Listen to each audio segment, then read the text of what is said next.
If you've ever spent time outdoors before sunrise, you know there's a strange feeling that comes with it. The world is quiet, the roads are empty, most people are still asleep, and for a brief moment, it feels as though you've stepped into a different world entirely. On the morning of December 16th in the year 2000, that feeling settled over the Florida panhandle. The darkness hung low over the swamps and the pine forests surrounding Tallahassee. A thin layer of fog drifted across the roads. The air was cool by Florida standards, carrying the scent of damp earth and standing water. It was the perfect morning for duck hunting, and 31-year-old Mike Williams was all set for the hunt. But when he set out that day, it would mark the start of a 20-year mystery. Welcome back to Legends May Live, where we explore the strange, the mysterious, and the eerie. I'm Drew, and just a quick note before we start. While our stories are based on true events, sometimes sources conflict and details get skewed over time, so just take it as entertainment.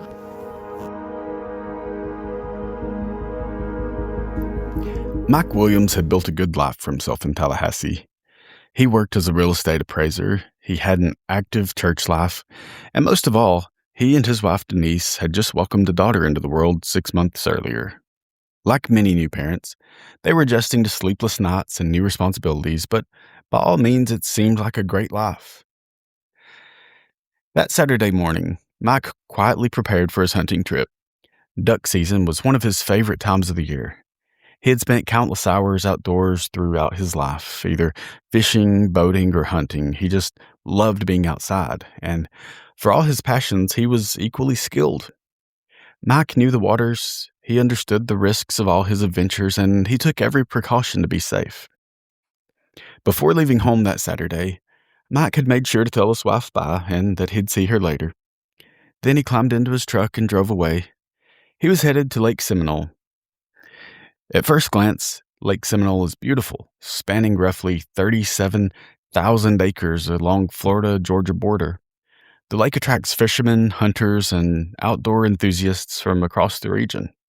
But beneath that beauty lies dense vegetation, submerged trees, hidden channels, miles of isolated shoreline, and perhaps most famously, alligators. Lots of them. The lake is connected to extensive swamp systems that create an ideal habitat for gators. So to outsiders, it can feel kind of wild and unpredictable. As dawn slowly approached, Mike launched his small boat and headed out into the water. Fog drifted across the surface of the lake and the shoreline faded into shadows. The only sounds were distant birds and the hum of the boat's motor. For a hunter, it was peaceful. Hours passed and the sun rose higher. People throughout Tallahassee went about their normal routines. Shops opened, families gathered for weekend activities, football fans prepped for games. Life continued as usual. And then evening arrived, but Mike didn't come home, and at first it really wasn't an immediate panic. Sometimes hunting trips run long, boats can have mechanical problems, sometimes people just lose track of time. It's really no big deal. But then hours pass, and it starts to get dark, and still there's no signs of Mike. Something was wrong. As the hours passed, Denise began growing concerned. Mike wasn't answering his phone, and nobody had heard from him. Friends and family started reaching out to one another, hoping someone knew where he was. Maybe he stopped to help someone. Maybe he had run into mechanical problems on the lake. Or maybe there was a simple explanation, but no one knew where he was. And as the darkness returned to the Florida wilderness, a terrible realization began to settle over everyone who loved him. Something was very wrong. Somewhere out on Lake Seminole, Mike Williams had vanished, and nobody had any idea why. Mike wasn't the type to just go off somewhere and not tell someone. He wasn't careless or irresponsible, and he clearly wasn't someone who would leave his wife and infant daughter wondering where he was. So by nightfall, people started searching. Phone calls spread throughout Tallahassee. Family members contacted friends, friends contacted hunting partners. Everybody hoped that there was just this simple explanation. And some people kind of thought, well, Maybe his boat had broken down somewhere with no cell service and he was just stranded. But with each passing hour, those hopes began to fade. Soon authorities were notified and a search operation was launched. Massive attention turned toward the lake.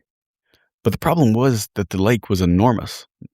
It was spread out over nearly 37,000 acres of water, marshland, coves, hidden channels, and thick vegetation.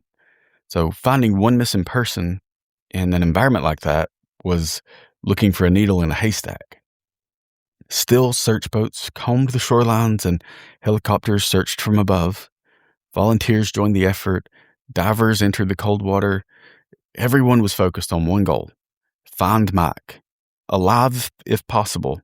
Recover him if not. The following day, searchers made a discovery. Mike's truck was found near the boat landing. His trailer was there too, exactly where it should have been. Nearby searchers also found his boat. It seemed promising, like maybe there was some clue as to what happened inside the boat.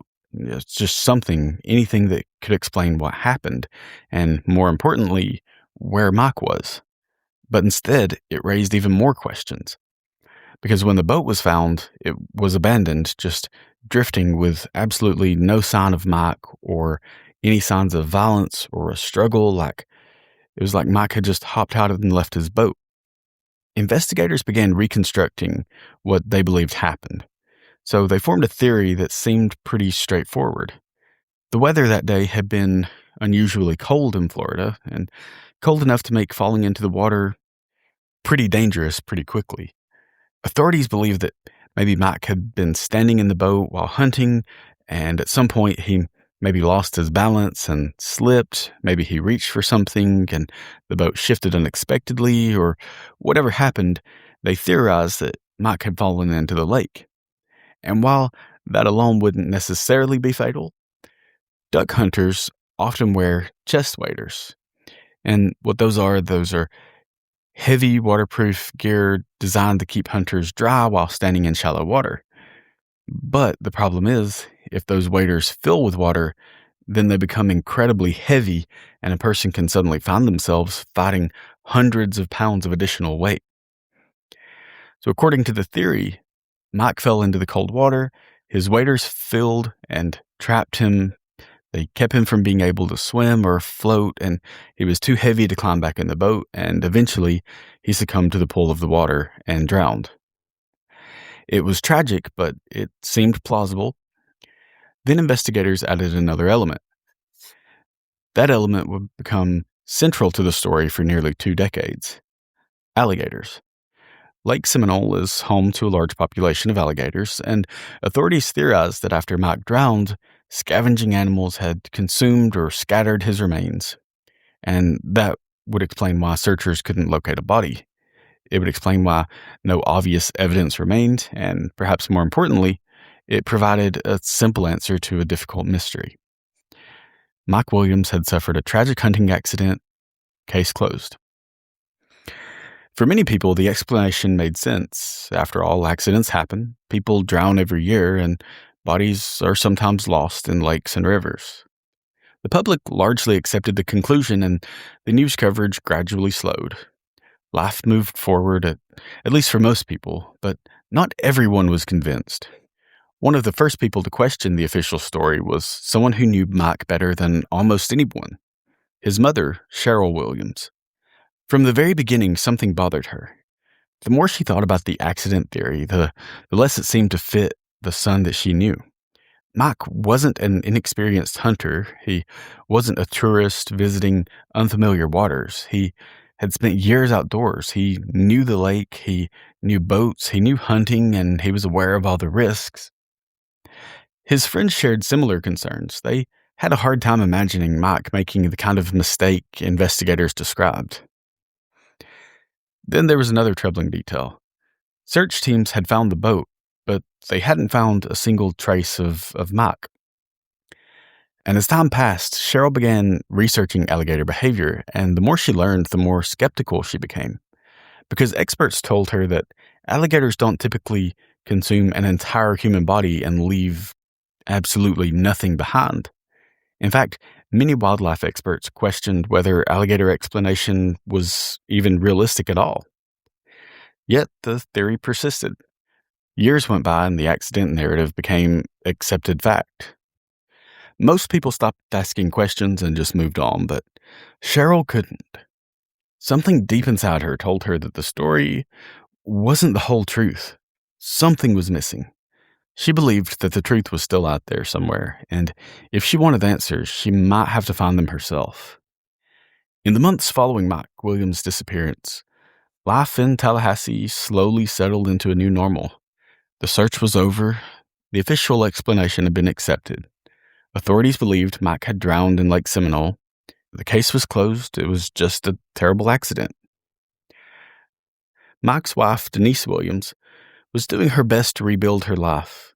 She was now a single mother raising a young daughter alone.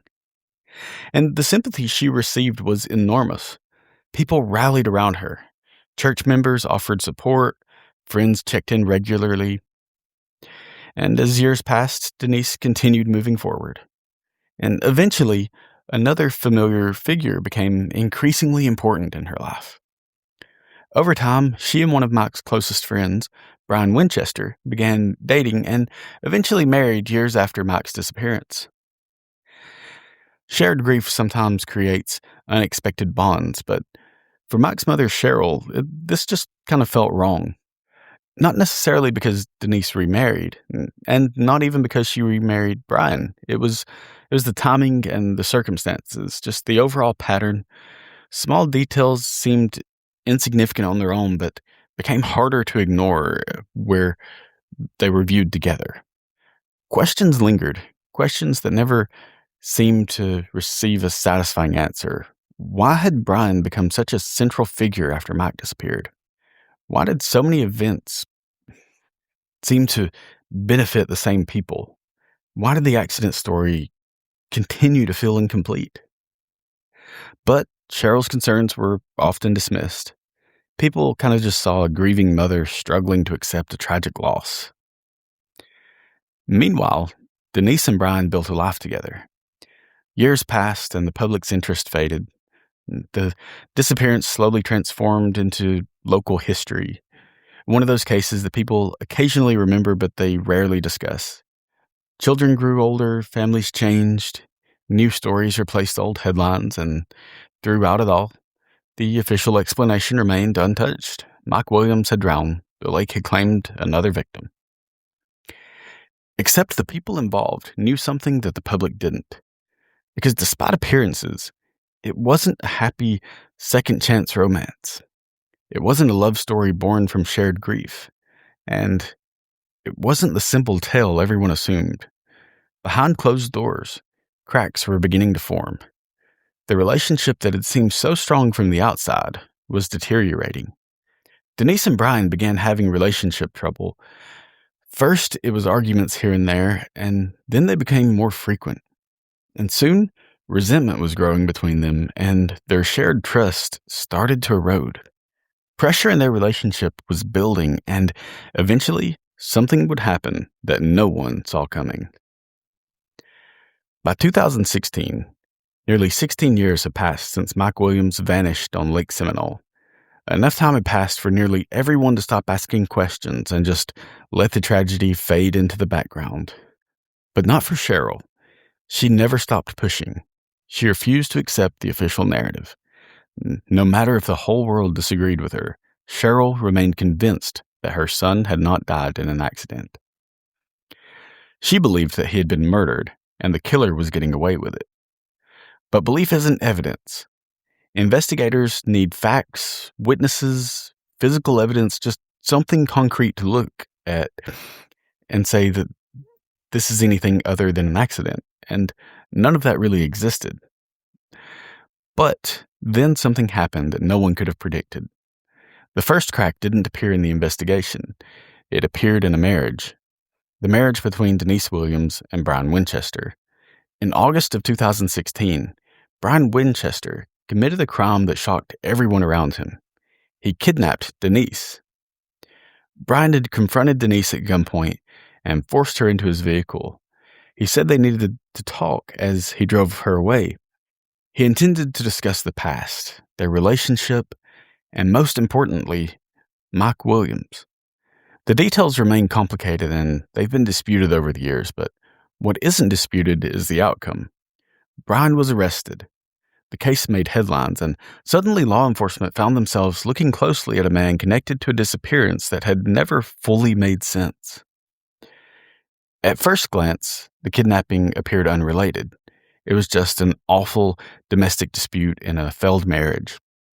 But investigators recognized something important. Brian Winchester wasn't just an angry husband.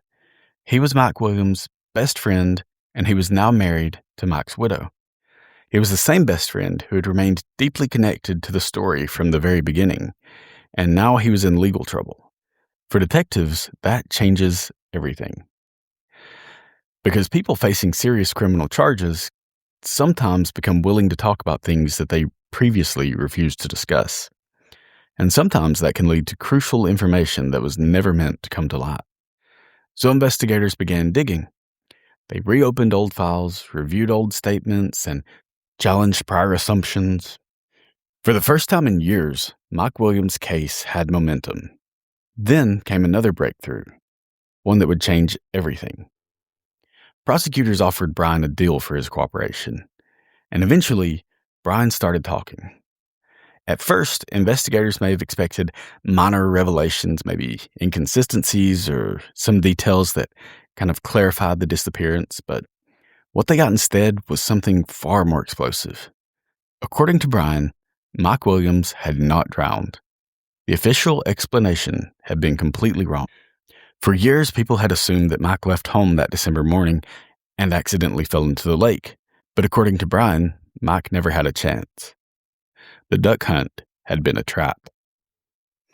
As investigators continued interviewing Brian Winchester, the story that emerged seemed almost impossible to believe. The plan had begun years before the morning Mike disappeared. Denise Williams and Brian Winchester had become romantically involved while Mike was still alive. The three of them went to church together, celebrated holidays together, and just kind of all seemed like great friends. But behind closed doors, something very different was happening. As the relationship between Denise and Brian deepened, Mike increasingly became an obstacle to the life that they wanted and the future they imagined together. And according to prosecutors, that obstacle eventually led them toward a horrifying solution: murder. According to Brian's account, discussions about killing Mike had occurred long before December of 2000. Various ideas were considered and multiple opportunities discussed, but eventually they settled on a plan that seemed almost perfect: a hunting trip. There would be no witnesses in the remote wilderness, and accidents happen out there every year. If Mike disappeared during a duck hunt, who would question it? Who would suspect murder? And they were almost right. Based on the details of the investigation, this is a reconstruction of what happened. The morning of December 16th arrived. Mike woke up and got ready for a day on the lake.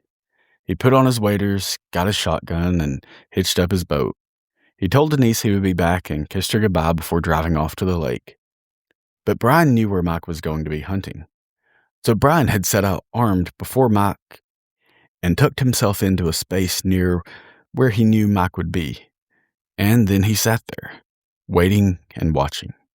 When Mike arrived, he pulled the boat up to the shore and stepped out, getting ready for the hunt. But almost immediately, he heard a loud bang and felt a searing pain. He looked down and realized he'd been shot. In panic, he looked to see where the sound had come from, and there stood Brian. With probably a mix of fear, confusion, and this overwhelming sense of betrayal, he turned to run as Brian lifted his gun again to take aim. But he couldn't escape. A second shot followed, then another. The attack was over, and Mike Williams was dead. 31 years old, a husband, a father, a son, gone in an instant. Brian then loaded up Mike's body and took it away from the lake, far from where the searchers would eventually focus their efforts, where no one would think to look. The body was hidden and left undiscovered for years. Meanwhile, the public story was already taking shape. All these search efforts were going on exactly where the killers wanted them looking. And eventually, the alligator theory became the perfect shield. Each day that passed strengthened it. Every unsuccessful search reinforced it, and every year that went by made it more believable. The longer the truth remained hidden, the safer the conspirators became. Then there was the money. Investigators discovered substantial life insurance policies connected to Mike, worth hundreds of thousands of dollars. To prosecutors, the financial motive appeared significant. And according to the state's case, they represented one of the driving forces behind the murder. But perhaps the most devastating revelation wasn't the affair, or the money, or even the killing itself. It was what happened after. For years, Cheryl Williams sat across from people she believed were grieving, people she believed were suffering alongside her, people she believed were searching for answers with her, all while some of those same people knew exactly what had happened. It was the kind of betrayal almost impossible to comprehend. Yet, investigators still needed one more thing. They needed a body. Nearly 2 decades had passed since the disappearance. Time had erased evidence, memories had faded, and witnesses had grown older. But, based on information provided during the investigation, search teams finally knew where to look. And for the first time since December 16th, 2000, they were searching in the right place. When investigators located Mike Williams' remains, the moment carried enormous emotional weight. For Cheryl, it was devastating, but it was also validation.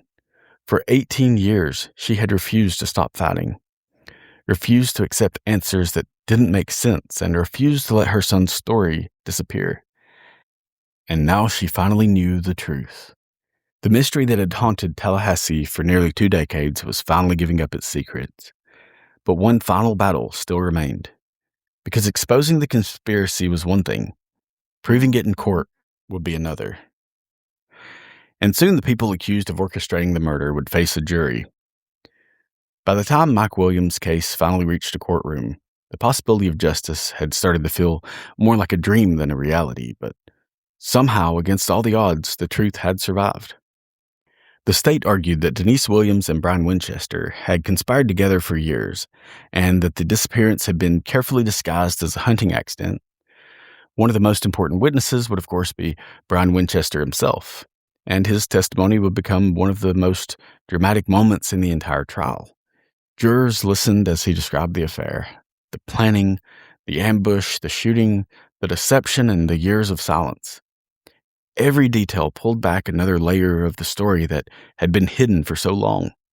For many people in the courtroom, it was difficult to comprehend, not just the murder itself, but the extraordinary level of betrayal behind it. A best friend and a wife, years of lying, pretending, years of watching a grieving family search for answers while they secretly knew the truth. The defense challenged Brian's credibility. After all, Brian was hardly an innocent observer. He had participated in the crime and benefited from the deception. He had waited years before coming forward. They questioned whether or not his testimony was to be trusted. As the trial continued, prosecutors presented evidence supporting the broader conspiracy. Financial records, testimonies, patterns of behavior. Then came the moment everyone had been waiting for, the verdict. After years of investigation, rumors, and unanswered questions, the jury reached its decision. Denise Williams was found guilty. For Cheryl Williams, it was an extraordinary moment. Not because it erased the pain, nothing could do that, but for the first time since 2000, there was accountability. For the first time, a jury formally recognized what she had believed all along. Her son had been murdered. And now the people responsible had finally been exposed. Before we close the story, there is one final chapter worth telling. The legal journey didn't end with Denise's conviction. In 2018, she was convicted of first-degree murder, conspiracy, and accessory after the fact. But in 2022, an appeals court overturned her murder conviction. The court determined that prosecutors should not have been allowed to use certain testimony during the trial. As a result, the conviction was vacated and a new trial was ordered. For Mac's family, it was another painful twist in the case. After years of fighting for answers, the possibility of another lengthy court battle loomed ahead. But before a new trial could begin, prosecutors and Denise reached an agreement, and in 2023, she entered a plea deal. She pled no contest to conspiracy to commit murder and accessory after the fact and solicitation to commit kidnapping. Under the agreement, she received a sentence that included time already served, and by that point, she had spent several years in prison already. As a result, she was released from custody shortly afterward, and for many people, that outcome felt unjust. Many believed that the original conviction should have remained intact. Others argued that the plea agreement ensured accountability without forcing Mac's family through another lengthy trial. But for Cheryl Williams, the fight was never really about winning a court case. It was about finding the truth, and after nearly 2 decades, she accomplished just that. The mystery of Mac Williams was finally solved. That's it for today's episode of Legends May Live. If you enjoyed today's story, please remember to like and follow. It helps a lot. And until next time, stay safe and keep a lookout. This has been Legends May Live.